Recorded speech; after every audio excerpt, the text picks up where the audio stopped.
Ditong patnubay at gabay ng magulang ang kailangan. Maaaring may masiselang tema, lengguwahe, karahasan, sexual, horror o droga na hindi angkop sa mga bata.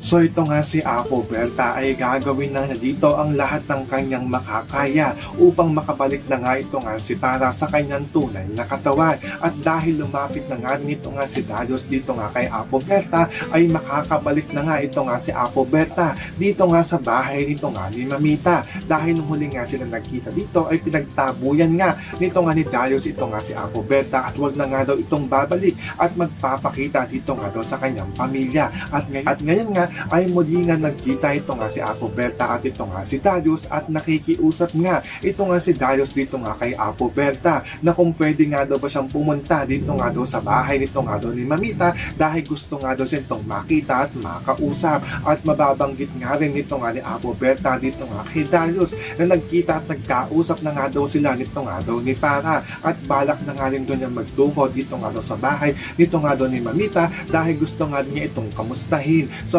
kakaabangan nga natin dito kung mabubuko na nga ba ang pagkatago-tagong sikreto ng Peking Lucy. Yan ang ating mga pakakatutukan at pakakaabangan dito nga lang sa Storyline.